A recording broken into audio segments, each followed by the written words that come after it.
네, 반갑습니다.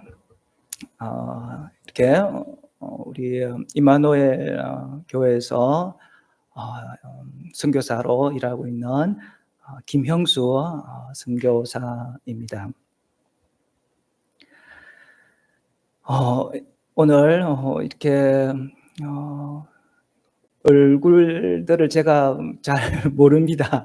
그래서 먼저 이렇게 만나게 돼서 반갑고, 또 개인적인 교제도 많이 가졌으면 좋겠다 하는 그런 생각이 듭니다. 오늘 이렇게 일찍 도착을 했습니다. 그렇다고 제가 멀리 사는 것은 아니고요. 가까운 캐존에 있는데 또 따뜻하게 이렇게 저녁으로 대접해 주시고 참 친절함을 베풀어 주셔서 또 감사의 말씀을 드립니다. 오늘 아내와 함께 이렇게 예배에 참여했습니다. 이렇게 좀 떨리는데요. 예. 이마누엘 우리 교회를 성탄절에도 제가 방문하고 또 이렇게 오는데 이런 생각을 했습니다. 나도 교회 강단에 이렇게 한번 이렇게 서고 싶다. 선교 보고도 좀 한번 했으면 좋겠고, 그런데 몇 년이 지나도록 그런 기회를 주시지 않더라고요. 그래서 언제쯤 내가 발표를 할 수 있을까, 말씀을 전할 수 있을까, 이렇게 생각을 했는데 오늘이야 그 바람이 이루어집니다. 이렇게 담임 목사님도 이렇게 성지순례 이스라엘 가시고 어쩔 수 없잖아요. 그래서 참 사람 누구에게는 때가 온다, 기다리고 있으면 분명히 때가 온다는 말이 헛말이 아님을 오늘 이렇게 느끼게 됩니다. 오늘 이렇게 말씀 통해 사실은 처음 쓰기 때문에 임마누엘 교회 선교사로서 선교 보고를 드리는 것이 마땅하나 오늘은 그렇게 준비하지는 못했고요. 다음번에 불러주시면 정식적으로 선교 보고를 하도록 하고, 오늘은 저희가 교회에서 항상 교인들하고 큐티를 하고 있는데 사도행전을 이제 마쳤습니다. 그래서 사도행전에 나타난 그런 하나님의 역사들을 제가 은혜 받은 내용들을 생각나는 대로 말씀을 드리도록 하겠습니다. 제가 개인적으로 은혜를 받게 된 배경은 저희 집안은 말하자면 모태신앙 집안이었습니다. 하지만 제 개인적으로 예수님을 영접하게 된 때는 사춘기 때였습니다. 그때는 중학교 다니던 때였죠. 그때 저희 집안 형편이 너무 안 좋았습니다. 그래서 아버지는 갑자기 교통사고로 돌아가시고 뭐 이렇게 집안이 완전히 경제적으로 망했다고 할 수 있죠. 그런 상태였습니다. 그래서 그러던 차에 교회에서 이렇게 어떤 한 선생님이, 교회 주일학교 선생님이 성경 말씀을 좀 외우라고 그렇게 저한테 하더라고요. 성경 시험이 있으니까. 그래서 그 성경 말씀을 외우는데 갑자기 뭔가 뒤통수를 치는 것처럼 느낌이 강렬하게 다가왔습니다. 그 말씀이 이사야서 43장 21절이거든요. 이 백성은 내가 나를 위하여 지었나니 나의 찬송을 부르게 하려 함이라. 그 말씀요. 그러면서 삶에는 반드시 목적이 있구나, 하나님 안에서 살아야 된다, 이렇게 생각을 했습니다. 그래서 그 당시 때 부정적인 생각도 많이 가졌었고, 공부는 아예 하지를 않았습니다. 그랬는데 그때부터 공부를 또 시작을 했죠. 예, 시작했고, 그 다음 이렇게 고등학교 올라가서는 이 로마서의 은혜를 많이 받았습니다. 그래서 로마서 1장 16절에 17절이죠. 내가 복음을 부끄러워하지 아니하노니 이 복음은 모든 믿는 자에게 구원을 주시는 하나님의 능력이 됨이라. 첫째는 유대인에게요, 또 헬라인에게로다. 복음에는 하나님의 의가 나타나서 믿음으로 믿음에 이르게 하나니 오직 의는 믿음으로 말미암아 살리라 함과 같으니라. 그래서 이 로마서 하면서 저 은혜를 많이 받았습니다. 실려 저는 필리핀 교인들을 대상으로 선교사니까 사역을 그렇게 하고 있는데 거의 영어 아니면 조금 부족한 따갈로그 이렇게 하거든요. 그래서 여기서 뭐 그렇다고 제가 영어를 잘하는 것도 따갈로그 잘하는 것도 아닙니다. 근데 한국말로 하니까 참 편안하네요. 근데 발음은 좋지 않습니다. 경상도 사람이 돼가지고요. 영어는 저기 이종성 전사님이 너무 잘하시는 것 같아요. 저희 아내가 이종성 전사님 영어 하는 거 보고 속이 다 시원하다 그렇게 얘기를 하더라고요. 예. 그래서 이 말씀을 또 영어로 한번 이렇게 외워보면요. I'm not ashamed of the gospel because it is a power of God for salvation of everyone who believes. First for the Jews, next the Gentiles. In the gospel, a righteousness from God is revealed. A righteousness that is by faith, from first to last. As it is written, the righteous will live by faith. 그래서 이 부분이 저는 기독교 우리 교리의 핵심이라고 생각을 합니다. 바로 이 구원을 받는다는 것은 행위로 말미암지 않고 처음부터 끝까지 하나님 주신 선물이고 은혜라고 하는 것입니다. 그래서 오늘 이 사도행전의 역사를 살펴보면 전반부에서는 베드로 사도의 그 일들이 많이 나오지만서도 후반부는 바울이거든요. 그래서 바울은 여러분들도 잘 아다시피 이 다메섹 도상에서 밝은 빛을 보면서 쓰러지면서 그때부터 완전히 새 사람이 되었거든요. 그래서 저는 그 빛이 무엇이냐 한번 생각을 해 봅니다. 참 너무나도 강렬한 빛이었다고 이야기를 하거든요. 그래서 저는 이 빛은 바로 영원한 빛이라고 생각을 합니다. 그래서 무슨 말씀이냐면 사도 바울은 그때 그 빛에 의해서 꼬꾸러졌을 때 이 빛이 예수님의 빛이고 예수님이 하나님이심을 깨달았던 것입니다. 바로 예수님의 신성을 바로 깨닫게 하는, 알게 하는 그런 빛이었던 것입니다. 그래서 이 빛은 영원한 빛이었습니다. 그다음 두 번째로 이 빛은 구원의 빛이라고 저는 믿습니다. 사도 바울은 예수라는 사람은 그저 이단의 어떤 링 리더 이렇게 해서 이 구약을 그러니까 무시하고 또 성전을 그다음 블라스포밍 모독하고 그다음 이 하나님을 모독하는 그런 나쁜 죽어서 마땅한 사람이라고 생각을 했었던 것입니다. 그런데 이 빛을 느꼈을 때 사도 바울이 얼마나 그때는 사울이었죠. 이 성경에 박식한 사람이었습니까?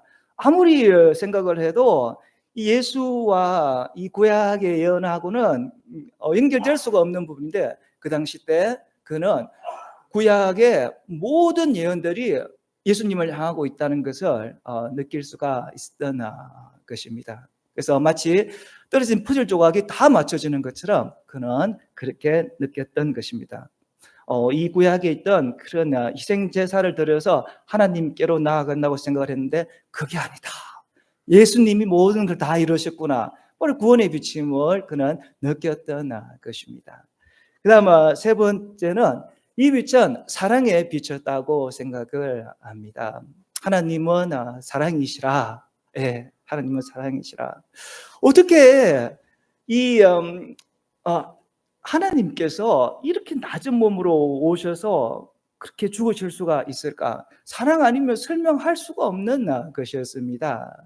그래서 우리도 이렇게 보면 성경 공부를 하다 보면요, 예수님께서 죄인들과 많이 만나시고 그 다음에 또 세리들, 또 창녀들하고 만나고 또 이 갈릴리 지역 이 부분, 그러니까 주목받지 않는 곳에서 사역을 집중적으로 하신 것을 볼 수가 있는데요. 왜 그럴까요? 그것은 바로 그분의 겸손함 때문이었다고 생각을 합니다. 한국도 보면 간혹 가다가 산업재해가 일어나곤 합니다. 한 1년 전쯤인가요? 탄광에서 사고가 났지 않습니까? 그래서 공사하시던 분이 매몰되어서 갇혀 있는 경우죠. 그래서 그런 갇혀 있는 분이 한 20명 정도가 된다고 있다고 생각을 해봅시다. 그러면 구하려고 하면 어디까지 가야 되죠? 한 5명 있는 쯤 있는 그 높이야 될까요? 15명? 19명? 아니죠. 바로 가장 낮은 곳에 있는 그분보다 더 낮아져야 된다는 것입니다. 바로 저는 예수님의 마음이 이런 마음이었다고 생각합니다. 그래서 사도 바울이 그 당시 때 목격한 그 빛은 영원한 빛이었고 구원의 빛이었고 사랑의 빛이었다고 믿습니다. 저 역시 제가 지금 이렇게 보면 사역하는 그 대상들을 보면 교인들을 보면 도심 빈민층입니다. 그런데 처음부터 타겟을 그렇게 삼지는 않았습니다. 그래서 이렇게 나가서 슈퍼마켓도 들어가서 전도지 나누고 뭐 이렇게 닥치는 대로 전도지를 나눴습니다. 근데 이렇게 부자들 집에는 들어가는 것조차도 어려웠고요. 그래도 그 한 마을에 들어가니까 사람들이 앞에 나와 있고 좀 이야기도 할 수 있고 그렇더라고요. 그러다가 그곳에 이제 중심을 이렇게 잡게 되었는데 도심 빈민층 쪽으로 이렇게 자리가 잡히게 되더라고요. 근데 저도 뭐 이렇게 나가면 자연스럽게 그렇게 나가려고를 말할 수도 있는 것도 아니고, 그런데 늘 마음은 선교사가 발로 다니면서 전도하는 게 그게 맞다 이런 생각은 들 쑥스러울 때도 많아요. 그게 맞다고 생각이 들어서 이렇게 다니거든요. 그래서 한 사람하고 이렇게 얘기가 이렇게 되고 좀 친해지면 그냥 무턱대고 "당신 방 안에 한번 들어가 보자." 이렇게 이야기를 합니다. 그래서 아내하고 방 안에 들어가요. 대부분 다 방에 뭐 얼마나 좁은지 몰라요. 올라가는데도 막 나무 계단으로 돼 있어 가지고 발 잘못 디디면 넘어질 것만 같은 그런 도심 빈민층은 그렇지 않습니까? 스쿼트 에리아. 그렇죠. 그런데 그 방 안에 들어가서 그분들과 이렇게 이야기를 이렇게 하다 보면 서로 가까워지고 또 그분들이 교회에 나오는 것을 볼 수가 있습니다. 참으로 이 사랑이 얼마나 중요한지 생각을 해 봅니다. 그리고 다른 성경 구절 한 말씀 더 드리도록 하겠습니다. 갈라디아서 2장 20절 말씀입니다. 내가 그리스도와 함께 십자가에 못 박혔나니 그런즉 이제 내가 사는 것이 아니요 내 안에 그리스도께서 사는 것이라. 이제 내 육체 가운데서 내가 사는 것은 나를 사랑하사 자기 몸을 버리신 예수 안에 사는 것이라. I've been crucified with Christ. No longer I live, but Christ lives in me. The life I live in the body, I live in the faith of the Son of God, who loved me and gave Himself for me. 그래서 이 말씀이 생각이 나는 것은 얼마 전에 저희가 세례식을 했습니다. 우리 임마누엘 교회에서 제공해 주신 뷰티풀 팜에서 세례식을 이렇게 했거든요. 처음에는 이 세례식을 여기서 하려고 하지 않았습니다. 왜냐하면 오가는데도 경비도 들고 그렇게 있으려 그러면 생각할 게 준비할 게 너무나 많습니다. 우리 다 도심 빈민층 사람들이고요. 그런데 늘 이렇게 필리핀에 있으면서 이번에도 상당히 더웠지 않습니까? 그래서 우리 교인들 같은 경우는 무슨 에어컨이 웬 말입니까? 그래서 선풍기도 잘 없어가 선풍기 없는 사람은 좀 몇 대 이렇게 주고 했습니다. 근데 매일 밤마다 생각나는 것은 도대체 이 더위 어떻게 잘까? 그 작은 방에 다 누우면 빈 공간 하나조차 없는데 참 힘들겠다, 고통스럽겠다 이런 생각을 했습니다. 그러면서 교육을 갑자기 변경했어요. 그러면서 임마누엘 교회에 부탁을 해서 이번에도 시원한 물에 몸이나 한번 담그고 또 거기가 조용하니까 세례식 때도 분위기가 참 좋지 않습니까? 그래서 부탁을 했더니 흔쾌히 가라고 하셔서 그곳에 갔다 왔습니다. 근데 오가는 여정이 그렇게 순탄치는 않았습니다. 지퍼니를 빌렸는데 가다가 지퍼니 앞바퀴가 플랫 타이어가 돼 가지고요. 거기서 뭐 고치고 또 제 차도 문제가 생기고 아무튼 뭐 인명사고는 없었으나 그렇게 힘든 일도 있었던 것입니다. 그런데 아무튼 세례식은 너무나 잘 어울리고 잘 했습니다. 세례를 이렇게 할 때 뭐 저는 장로교 합동측 출신입니다. 그래서 침례교 아니고요. 그런데 세례는 저는 침례가 의미가 훨씬 더 살아나는 것 같아요. 그래서 침례식으로 그렇게 하거든요. 그래서 세례를 할 때마다 전 교인이, 그러니까 참관인들이 이렇게 말하라고 합니다. 그리스도와 함께 장사되고 그리스도와 함께 새 삶을 살아나기 위해서 일어났습니다. 영어로 이렇게 저희들이 구호로 외칩니다. Buried with Christ, raised with Christ to live a new life. 이렇게 외칩니다. 근데 왜 이 부분을 제가 강조하느냐고 하면 필리핀 우리 많은 교인들을 봤을 때 뭐라고 할까요? 신앙과 삶과는 동떨어진 면을 너무나도 많이 보고 있기 때문입니다. 그래서 저희는 이렇게 도심 빈민층들이니까 그렇게 장례식을 말해서 하는 경우가 많습니다. 그러면 웬만하면 제가 장례식에 누가 부르든지 가는 편입니다. 가서 기도하고 또 부주금도 내고 그렇게 합니다.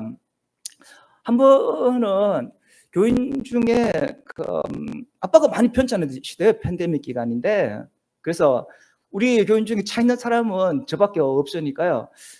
부르면 웬만하면 갑니다. 그래서 그날도 그는 팬데믹 기간에 태우고 응급실로 향했습니다. 응급실로 향했고, 근데 안타깝게도 그 다음날 돌아가셨다는 겁니다. 그래서 그저께 어제만 해도 살아계셨는데 그 다음날 이렇게 가보니까 시신된 채로 누워 계시더라고요. 그 다음 날에는 주기에 장례 예배를 좀 부탁을 하더라고요. 그렇게 했습니다. 그래서 그분은 장례 예배를 어떤 뭐 세인트 피터 같은 데 있죠. 그런 장례식장 같은 데서 그렇게 했거든요. 했고, 그런데 그거 마치고 나니까 그 옆방에서 나를 부르더니 파스토리냐고, 우리도 장례식 좀 예배를 드려주면 안 되겠냐고. 웬만하면 놓으라고 하는 알겠다고.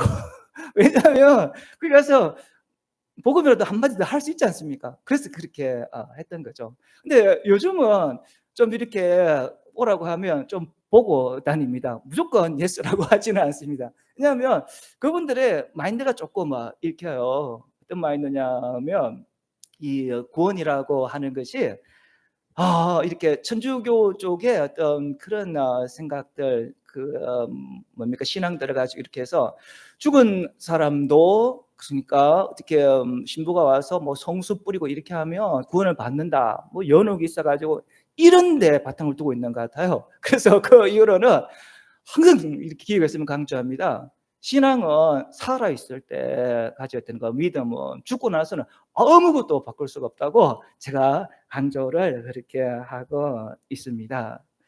그래서 제가 이렇게 좀 구체적으로 강조하는 것이, 예수님이 왜 죽으셨느냐고 다들 이렇게 합니다. 우리를 죄에서 구하시려고 지옥에 안 가게 하기 위해서. 네, 아주 성경적입니다. 맞습니다. 근데 저는 그것은 50%밖에 정답되지 않는다고 이렇게 말합니다. 예수님께서 죽으신 궁극적인 이유는 당신이 그 어떤 고통의 장소에서 그런 안락한 장소로 옮기는 것이 아니라 당신으로 하여금 새 삶을 살게 하기 위해서, 새 삶을 살게 되면 당신은 하나님과 교제하게 되고 이 부분을 위해서 그렇다. 그러면서 raised with Christ to live a new life, 이 부분을 제가 항상 강조하고 있는 것입니다. 이 필리핀 사람들하고 이렇게 살아가다 보면 인간관계를 정말 중요하게 생각하는 것 같습니다. 참 이게 스페인의 어떤 식민 정치라는 부분도 있고, 또 너무나도 열악한 환경에 사는 사람이 많으니까 대가족끼리 뭉치지 않으면 그게 힘든 것 같습니다. 그러다 보니까 사업하는 사람들은 조금 이렇게 불평을 합니다. 왜 필리핀 사람들은 무슨 거짓말 같은 거 좀 하는 사람이 있는 것 같다고, 뭐 이렇게 회사에 자기가 싫어서 안 나왔으면서 왜 연락 안 했냐고 이렇게 하면 로드가 없어서라든지, 그다음에 몸이 아파서, 우리 부모님이 편찮으셔, 부모님이 아주 건강하세요. 근데 이런 부분들은 인간관계를 너무 중요시해서 거짓말이라도 해서, 그러니까 되지 않는 핑계라도 해가지고 인간관계를 유지하고 싶은 그런 심리가 있겠죠. 그래서 저는 교회에서도 그런 걸 이렇게 보게 됩니다. 근데 이런 부분들이 더 이렇게 나아가서 신앙에 있어서 누가 보든지 안 보든지 우리는 하나님 앞에 올바로 서야 됩니다. 그걸 가지고 before God, 라틴어로 하면 코람 데오죠. 예.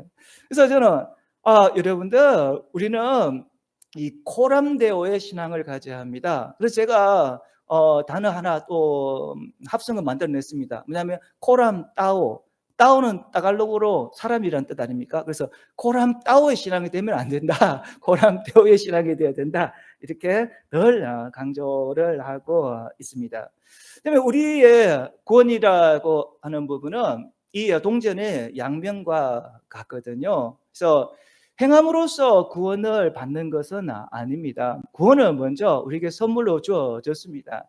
하지만 우리의 삶의 그리스도로 나타나는 거룩한 삶의 방식은 구원을 증거하는, 자신이 구원받았던 증거하는 훌륭한 그런 모습이 되고 있기 때문입니다. 골로새서 2장 6절 보면요. So then, just as you received Christ Jesus as Lord, continue to live in Him, rooted and built up in Him, strengthened in the faith as you are taught, and overflowing with thankfulness. 너희가 예수를 주로 받았으니 그 안에서 행하되 그 안에 뿌리를 박으며 세움을 입어 교훈을 받으려 믿음에 굳게 서서 감사함을 넘치게 하라라고 말하고 있습니다. 그래서 구원을 받았다고 이것이 끝이 아니라 계속해서 자라가라고 이야기하고 있는 것입니다. 이것이 바로 진정한 믿음이고, 우리의 믿음이라고 하는 것은 철로 역정과 마찬가지로 계속해서 점진적으로 연결적으로 프로그레시브 나아가는 것입니다. 그래서 그 부분을 제가 강조를 하고 있습니다. 뭐 그렇다고 해서 우리가 믿음을 가졌다고 해서 완벽한 삶을 살아가지는 못하죠. 그래서 때로는 혈기도 나고 죄 가운데 있을 수도 있겠죠. 그래서 조금 전에 이렇게 사모님도 오시고 이렇게 이야기를 이렇게 하면서 이런 말씀을 하시더라고요. 아유, 선교사님과 사모님은 참 싸우지도 않은 것 같고 인상이 참 좋으시네요. 이렇게 얘기하더라고요. 그래서 제가 솔직해야 되지 않습니까? 그래서 아니라고 몇 주 전에 대판 싸웠다고 제가 그렇게 이야기를 했습니다. 잘 싸우진 않아요. 하지만 한번 싸우게 되면 평상시에 잘 풀어야 되는데 그것이 이렇게 축적이 되니까 별로 안 좋더라고요. 대화를 통해서 잘 이렇게 해 나가야 되는데요. 그래서 요즘 이렇게 네이버 뉴스에는 급발진이라는 그런 그 문제가 이렇게 많이 화두가 되고 있는데요. 진짜 급발진이 있는지 아니면 착오로 브레이크 대신에 액셀레레이터를 받았는지 그거는 잘 모르겠습니다.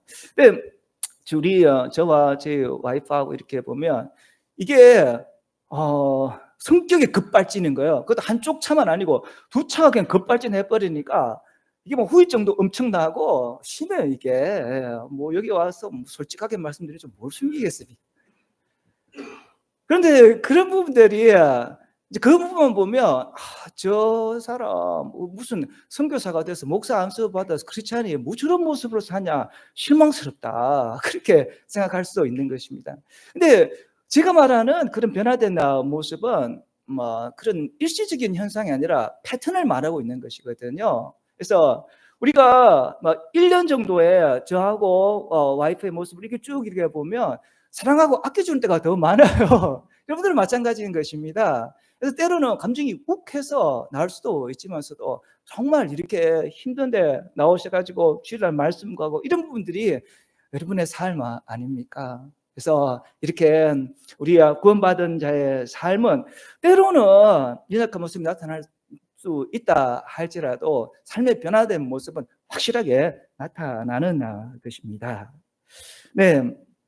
어 계속해서 말씀드리면 이 사도행전은 성령의 행전이라고 볼 수가 있습니다. 사도들이 아니라 성령의 행전인 거죠.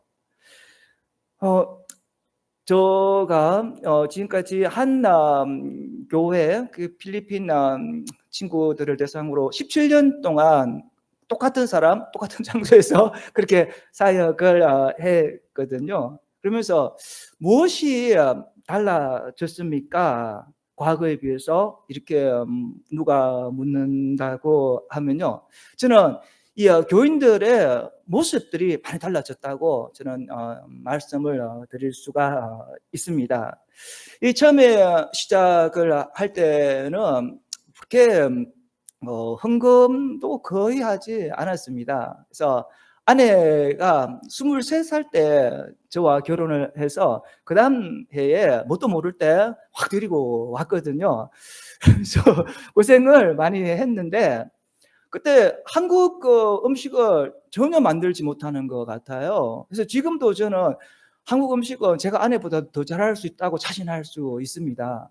근데 음식을 배운 부분이 필리핀 음식부터 바로 배웠습니다. 근데 필리핀 음식은 아도 보고 얼마나 잘하는지 모릅니다. 필리핀 사람들이 감동을 할 정도입니다. 근데 필리핀 이 교인들에게 그렇게 뭐 식사를 대접해 주고 근데 이게 쉽지는 않죠.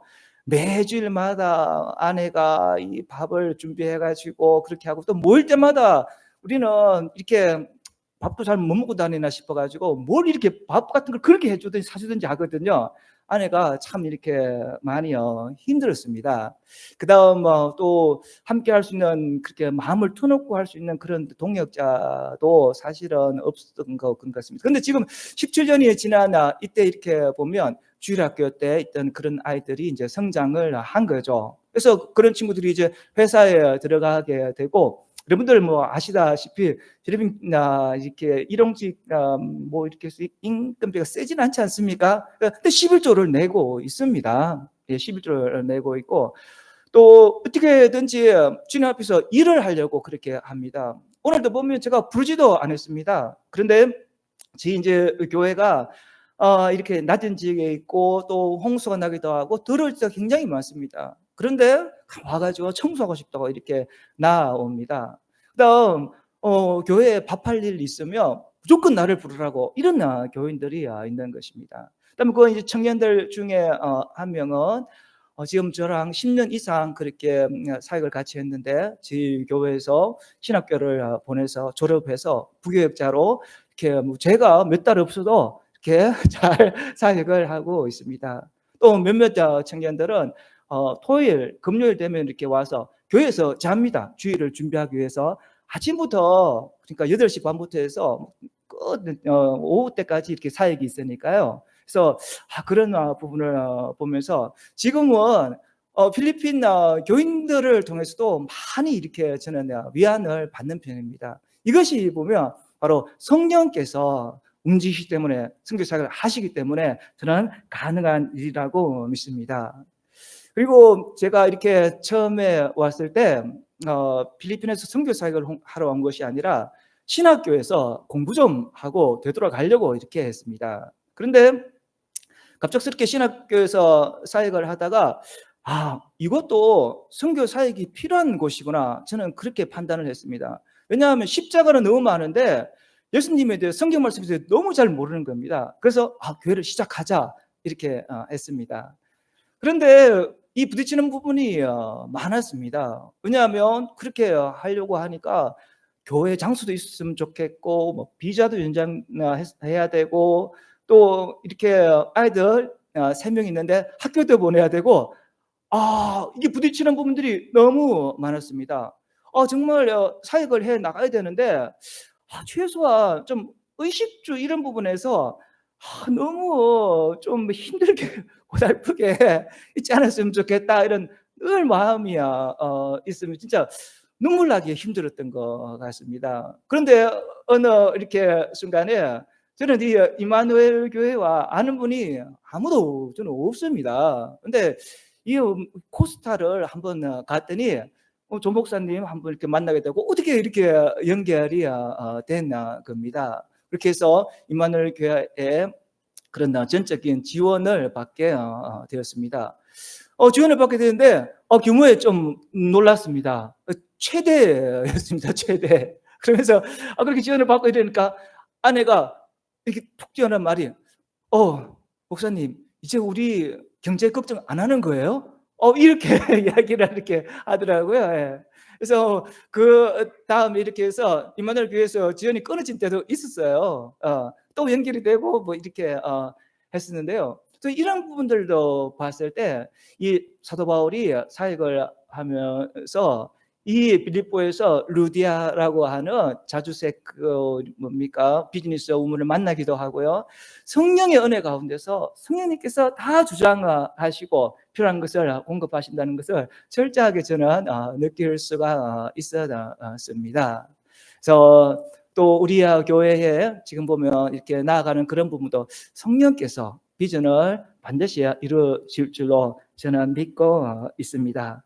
참 이마누엘 교회 이렇게 한번 단상에 서고 싶었던 이유 중에 많은 이유 중에 하나가 참 감사하다는 말씀을 꼭 드리고 싶은 그런 심정으로 오늘 이렇게 나왔습니다. 네, 그러면 설교 말씀을 정리를 하도록 하겠습니다. 오늘 사실은 본문에 있어서는 이 부분이 포인트입니다. 사도 바울은 죄수의 신분으로 이 3차 여행이 끝난 후에 다니게 됩니다. 왜냐하면 그 당시 때 사도 바울은 3차 여행을 통해서 이 유럽이라든지 그런 부분에 에베소, 마게도니아 복음을 전했고요. 자기가 생각했던 이 세상의 것 스페인 전도를 생각을 했고요. 로마를 생각을 했습니다. 그런데 이 사도 바울을 죽이려고 하는 무리들이 너무 많았죠. 그래서 이 로마 황제 시저에게 호소를 해서 죄인의 신분으로 다니게 됩니다. 그래서 우리가 생각했을 때는 참 하나님께서 그런 죄인의 신분 말고 자유로운 신분으로 사도 바울로 하여금 복음을 전케 했으면 얼마나 더 증거를 잘할 수 있을까, 그렇게 생각을 할 수가 있었을 텐데요.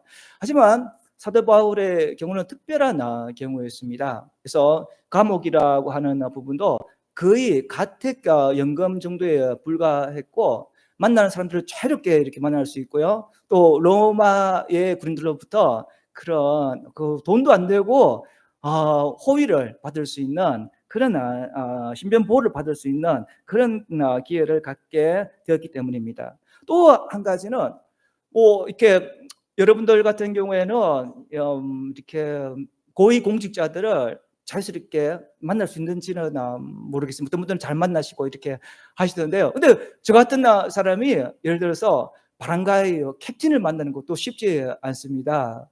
이 뭐 컨그레스만, 프레지던트 어떻게 만나겠습니까? 근데 사도 바울 같은 경우에는 죄인의 신분으로서 또 그 당시 때 가장 큰 이슈 유대인들에게 있어서는 이 이단 예수 그룹의 괴수 사도 바울을 죽이는 거 아니겠습니까? 그래서 유대인 지도자들은 이 가버너가 부임할 때마다 이 사도 바울을 죽이려고 가버너한테 달려갔고요.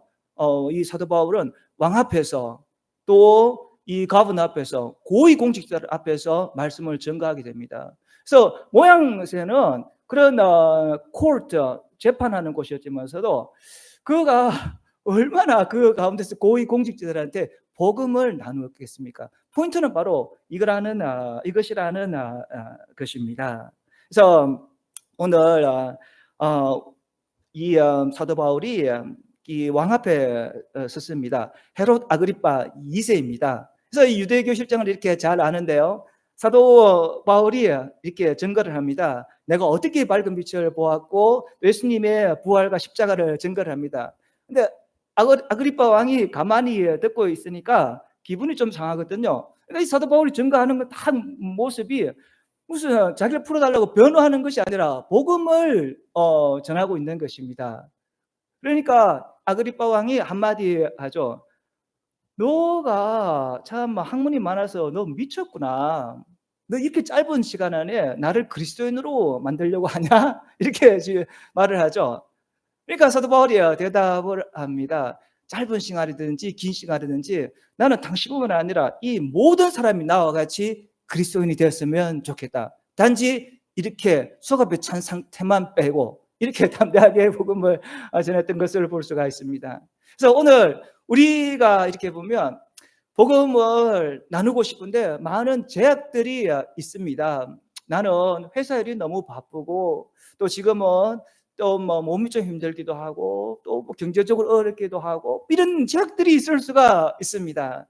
하지만 그러나 제약들 가운데서 하나님께서 또 어떻게 역사하시는지 그 인도하심을 따라갈 때 우리가 복음을 전가할 수 있는 길은 분명히 열릴 줄로 믿습니다. 사도 바울이 고백했듯이 빌립보서 4장 13절 내게 능력 주시는 자 안에서 내가 모든 것을 할 수 있느니라. 그래서 늘 우리의 환경에 집중하기보다는 바로 복음 증거를 목표로 두고 나아갈 때 반드시 하나님께서 길을 열어주시리라 믿습니다. 할렐루야.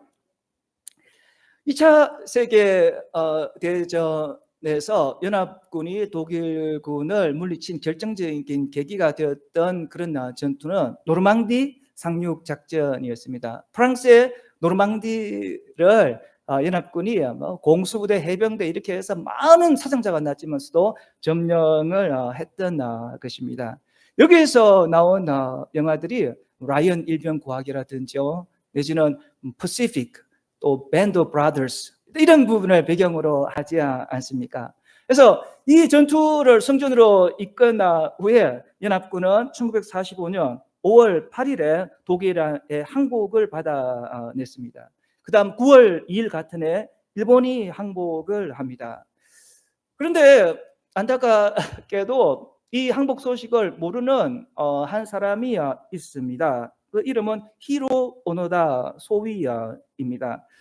그는 민도로 옆에 있는 민도로 옆에 있는 루방 아일랜드라는 섬에 그는 있었습니다. 그래서 일본이 항복했다라고 했는데 그 수없이 들었으나 그것을 믿지 않았던 것입니다. 그러고서는 나를 속이려고 나를 잡아가려고 그렇게 생각을 하고 그 아일랜드에서 계속 사수하고 일본 군인으로서 정체성을 지키며 있었습니다.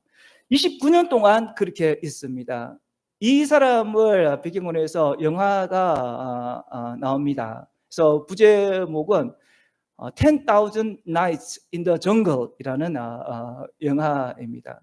이 사람은 이 전쟁이 끝이 났습니다. 그런데 여전히 전쟁 중이라고 판단했던 것입니다. 그 이후에 29년이 지난 이후에 퍼디나드 마르코스 대통령한테 불려가고 사면을 대고 일본에 가서 영웅으로 대접을 받았던 것입니다. 네, 이 전쟁이 끝이 나고 평화가 도래했다는 것은 얼마나 기쁜 소식입니까? 필리핀에 있으면서 저는 이런 생각을 하게 됩니다. 어떤 사람들은 필리핀에 그 교회가 그렇게 많은데 그 이렇게 선교사로 가 있느냐고, 당신은 그뭐 뒤에 힘든데 가기 싫어서 편하려고 그러는 거지, 이렇게 하는 사람들을 저는 많이 봤습니다. 그거 아닙니다. 저는 필리핀에 처음 올 때 필리핀이 어디 있는지도 몰랐습니다. 그런데 선교의 필요성을 느끼기 때문에 시작을 한 것입니다. 그래서 지금도 이렇게 봤을 때 그저 나는 가톨릭으로 태어났기 때문에 가톨릭이다, 맹목적으로 이 구원의 믿음이 아닌데 신앙이 아닌데 그 생각하고 살아간 사람이 얼마나 많은지 모릅니다. 저는 이 필리핀 땅에 이 선교사가 반드시 저는 필요하다고 있게 지금 이렇게 사역을 하고 있습니다. 또 하나 이렇게 저희가 감당하고 나아가는 것은 어떻게 제 혼자 이렇게 하고 나아가 이 시간까지 이렇게 있겠습니까? 바로 이 임마누엘 교회 같은 동역자님들께서 함께 나아가시기 때문에 이렇게 이 시간까지 서 있는 것입니다. 참으로 복음 전하는 자들의 발길이 얼마나 아름다운지요 라고 이사에서는 말하고 있습니다. 참으로 우리 삶 가운데서 이 필리핀 땅에 또 세계 곳곳에 또 내 주변에 복음 전거자의 삶을 아름답게 감당하시는 저와 여러분들 되시기를 예수 그리스도의 이름으로 축원드립니다. 다 같이 기도드리도록 하겠습니다. 고마우신 아버지 하나님, 참으로 이 필리핀 땅에 저희들을 불러주셔서 복음 전거를 위해서 살게 해주시니 감사드립니다. 주님, 저희들 어떤 형편에 있든지 사도 바울의 그 모습을 본받아서 믿음으로 이겨나가며 참으로 열심으로 우리 사명 잘 감당할 수 있도록 도와주시옵소서. 때 성령께서 이루어 주시리라 믿습니다. 감사드리며 예수님의 이름으로 기도드립니다. 아멘. 지금은 우리 주 예수 그리스도의 은혜와 하나님의 극진하신 사랑과 성령님의 교제 교통하심이 복음 증거의 사명 감당하기 위하여서 성령님 따라서 살겠다고 하지만은 모든 심령들 위해 지금부터 영원토록 함께 계실지어다. 아멘.